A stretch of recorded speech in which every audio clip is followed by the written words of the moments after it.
ছুরি চাকু এখন আমারও পছন্দ হয়ে গেছে, এখন কিছু করার নাই।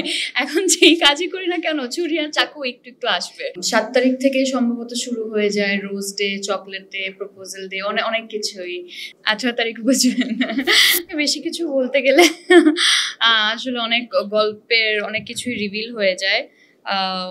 বাট আমার ক্যারেক্টারের মধ্যে হচ্ছে গিয়ে ক্যারেক্টারের নাম হচ্ছে অর্পা।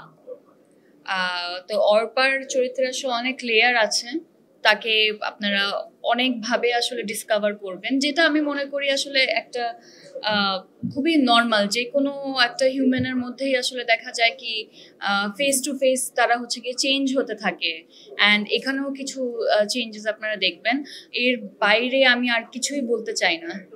আমি মনে করি হচ্ছে গিয়ে সবাইকে যদি একটু জায়গা করে দেয়, 14 তারিখে কিছু কাজ আসুক, 15তে আসুক, 16তে আসুক, 17তে আসুক, 18তে আসুক, তাহলে ইন্ডাস্ট্রিতে যারাই আছে, আমরা তো আমাদের ইন্ডাস্ট্রি তো খুবই ছোট, তো সবাই আসলে নিজের কাজটাকে সামনে নিয়ে আসার জন্য কিংবা বড় একটা দর্শকের কাছে যাতে নিয়ে আসতে পারে এবং ওই একটু সময় এবং সুযোগটাও যাতে পায়, সেটাও একটা বড় ব্যাপার। তো একদিনে যখন অনেকগুলো কাজ চলে আসবে তখন কি হয়, মানে কোনটা রেখে কোনটা দর্শক দেখবে। তো সেই জায়গা থেকে আমার মনে হয় আমরাই তো সবাই যাতে নিজস্ব একটা সময় পায়, সুযোগ পায়, সেজন্য আসলে আমরা মনে করেছি হ্যাঁ অনেকগুলো কাজ চলে যাক, ওই কাজগুলো আমরা দেখবো, এনজয় করব, এবং পাশাপাশি ওই কাজগুলো শেষ হয়ে যখন যাবে দেখা, তখন আমাদের আরেকটা অন্য ধরনের একটা কাজ আসবে।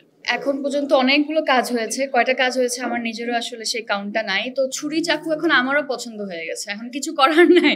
এখন যেই কাজই করি না কেন ছুরি আর চাকু একটু একটু আসবে।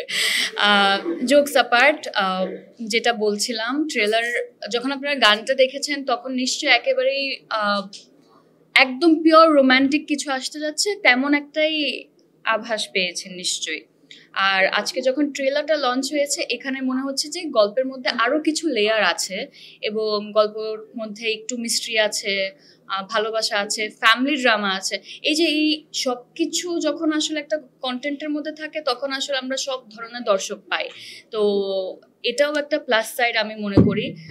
যারা একটু ভিন্ন কিছু দেখতে চায় তারাও আসলে কাজটা হয়তো বা পছন্দ করবেন। যারা রোমান্টিক পোর্শনটা একটু বেশি চান, তাদের জন্য আসলে এখানে রোম্যান্সটাও আছে এবং ফ্যামিলির যেই ডাইনামিক্সগুলো থাকে সেইগুলোও এখানে আছে। তো মোটামুটি বলা যায় আমরা একটা ওই যে বলে না একটা প্যাকেজ নিয়ে আসার চেষ্টা করেছি আর কি। 23-এর ভ্যালেন্টাইন্সেও আসলে একটা কন্টেন্ট করেছিলাম যেটা বিঞ্জে গিয়েছিল, দ্য সাইলেন্স। গত বছর করলাম আরারাত, আর এবছর নীল সুখ নিয়ে আবারও ভ্যালেন্টাইন্সের মৌসুমে আসছি বিঞ্জের সাথে। সো এটাকে এক ধরনের একটা হ্যাট্রিক বলা যায় নাকি? সো হ্যাঁ এটা। আর ভিকি ভাইয়ের সাথেও ভ্যালেন্টাইন্সের এই নিয়ে 3rd টাইম ওটিটি প্রজেক্ট হচ্ছে। সো আমরা তো ভ্যালেন্টাইন্স ডেটাকে মাথায় রাখি একটা রোমান্টিক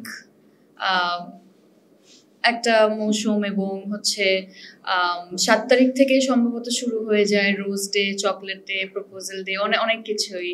তো মাথায় আমাদের থাকে যে রোমান্টিক কিছু যদি আসলে পাওয়া যায়, তাহলে ওই দিনটাকে ভালো কিছু দেখে হয়তো আমরা সেলিব্রেট করতে পারি আমাদের ভালো লাগা বা ভালোবাসার মানুষ সহ। তো ওইরকমই এক ধরনের একটা চিন্তা ভাবনা ছিল যে একটু রোমান্টিক কাজ কিন্তু ভিন্ন ধরনের আমরা কি দিতে পারি কিনা অডিয়েন্সকে। সেই জায়গা থেকে যখন ভিকি ভাইয়া এই গল্পটা শোনালেন, আমার কাছেও মনে হলো হ্যাঁ এখানে রোম্যান্সটাও আছে এবং কিছুটা ভিন্নতাও আছে। সেই জন্য এই কাজটা করা, বিঞ্জ সাথে আছে, সেটা অনেক বড় একটা ব্যাপার। তো সবকিছু আসলে একদম সুন্দরভাবে মিলে যায় এবং কাজটাও আমরা সুন্দর করে শেষ করি। যতটুকু আমাদের ক্যাপাবিলিটি আছে সেটা আমরা ইউটিলাইজ করার চেষ্টা করেছি। একটা ভিন্ন ধরনের গল্প আপনাদেরকে দেবার চেষ্টা করেছি। ট্রেলার দেখে হয়তোবা কিছুটা আজ পেয়েছেন আপনারা। খবরের কাগজ, নিখাত, নির্ভীক, নিরপেক্ষ।